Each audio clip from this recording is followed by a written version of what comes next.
Hey, what's up, everyone? This is Snackbox. I hope you all are having a great start to the week. Guys, in this video, we are going to talk about the current summoning pool for Prism Shards. We have the heroic summon pool, and as you can see, we can get 3 turtles: Leonardo, Raphael, Donatello, and April.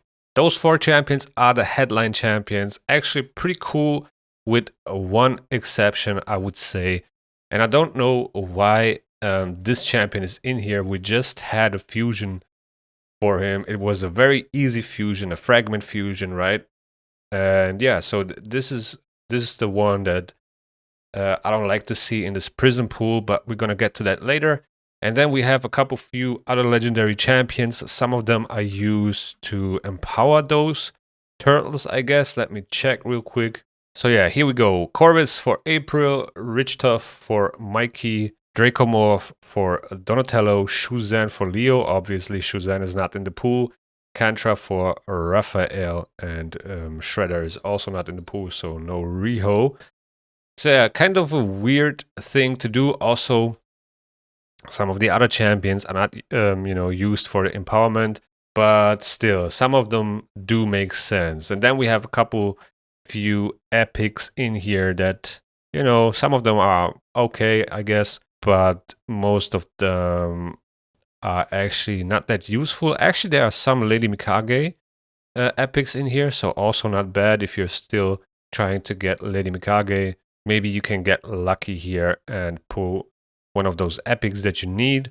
But yeah, let's talk about the headline champions. So Leonardo, probably one of the best turtles, or he's the best turtle, I guess. He's a Unity turtle champion, and I think most people will still use him in endgame content. Then we have Raphael.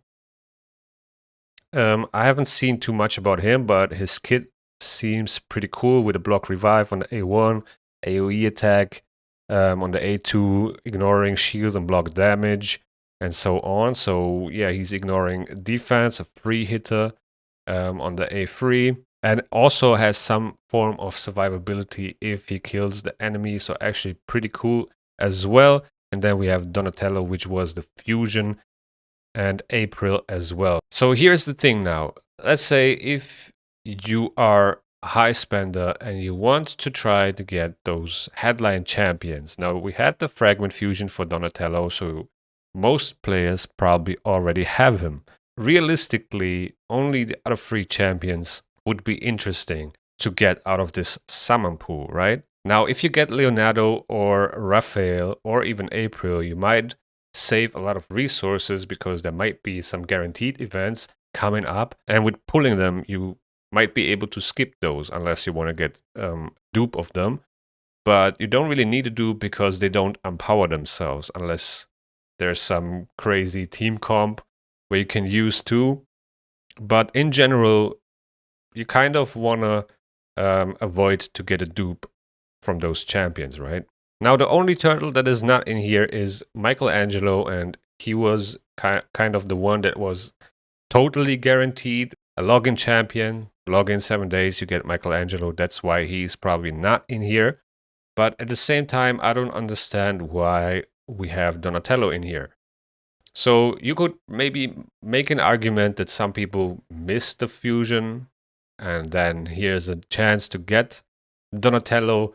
But then I don't understand why they don't just make a progressive event or sell some fragments or something else, because now we have Donatello in here. Most players already fused him, but realistically, most players also just want to get Leonardo or Raphael, right?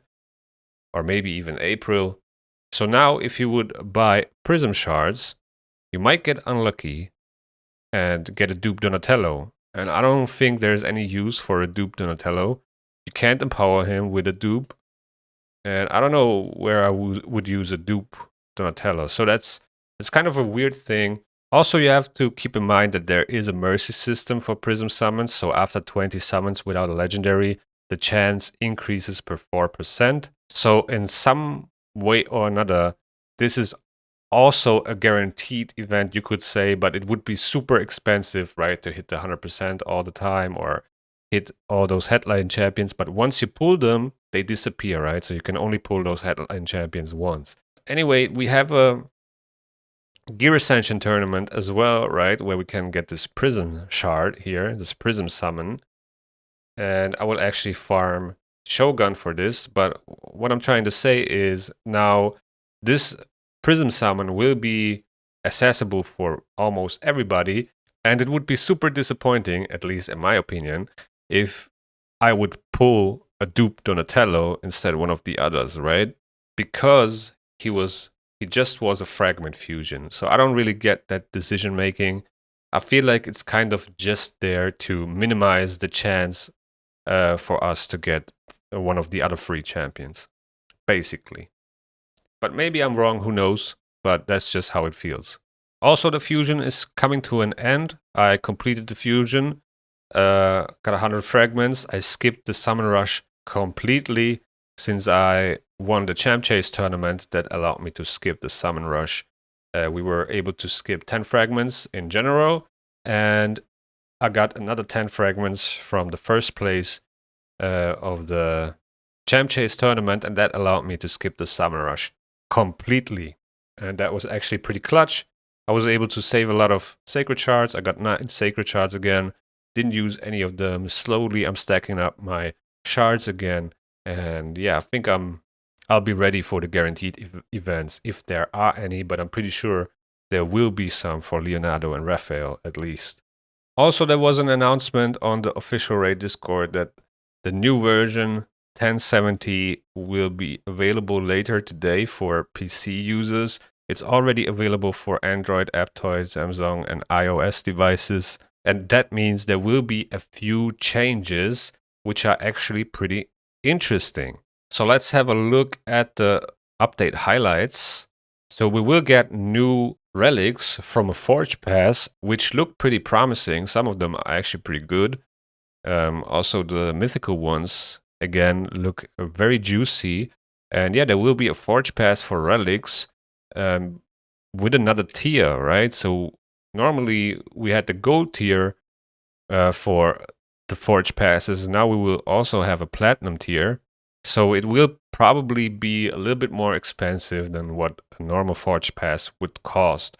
And I'm assuming that in the gold tier, you will probably be able to get legendary relic mats, and then if you upgrade it to platinum, you can probably get those mythical relic mats. But besides that, you will also be able to get some of them, probably not mythicals, from tournaments and events, as far as I know.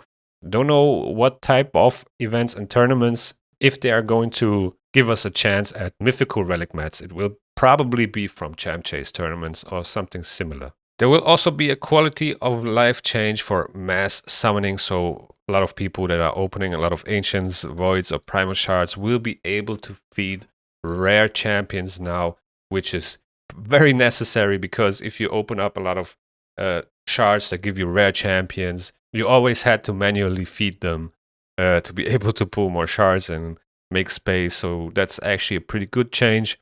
And also, the number of free slots in the reserve vault will be increased to 600. Pretty cool, actually. So we get more space for champions. Now we can also actually mute people in the chat if you don't like somebody, you know, that is like insulting or whatever.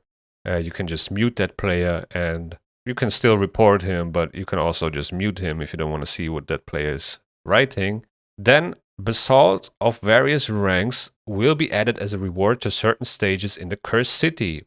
That's actually huge. Now that we don't need the free gear removal banners anymore from Cursed City, I would assume that they are replacing those with basalts. So pretty cool. Live Arena Seasonal League rewards and Chimera Trials as well. So yeah, we can probably get higher basalts from Chimera Trials. I saw 4-star basalt in one of the trials. So I would theoretically suggest you to hold on to your Chimera keys for this week. Maybe you can get that trial done and get a 4-star basalt, which is absolutely huge. Pretty good change. I hope they will add some more Starstone, maybe in the clan shop or in, you know, dungeons or whatever. At least give us some way to get more Starstone, because it's really it's really limiting, especially now that we can, move our gear around, but we're still limited with our relics. So that's a little bit unfortunate. An issue that prevented clans from getting clan league points for victories in Siege Tier 7 and 8 has been fixed, and we will ensure that the clans receive the points that failed to count. So, okay. And then a bug that causes the Siege attack scroll counter to display incorrect information will be fixed. So just a visual bug. And then the rebalances for Elegaeus and Reglin. I think Reglin has a huge buff. Actually, the passive, this champion is immune to block active skill debuffs and cooldown increasing effects, is actually very interesting for Arena. And yeah, we will probably start to see her more in live arena. So actually pretty cool change. So yeah, as I said, they're going to add 4 star basalts in some of the trials. I don't know where exactly. We do have a 2-star basalt here in this trial right there. But other than that, I think we just have 1 more here and that's it. So I don't know if they're going to replace those 2-star basalts with 4-star basalts, which would make absolutely sense because it's the highest difficulty and we should get rewarded with rewards that are suitable for the difficulty. But anyway, guys, that's about it for this video. Let me know in the comments below, what do you guys think about this Prism Pool? Do you think it's okay that they added the fusion in this Prism Pool? How do you feel about it? Also, how do you like the quality of life updates? I think there are some big ones in there. Make sure to hit the like button if you like the content, and also subscribe to the channel if you haven't already. It really goes a long way. The YouTube algorithm is going to suggest you a video that you might like right here, and see you in the next one.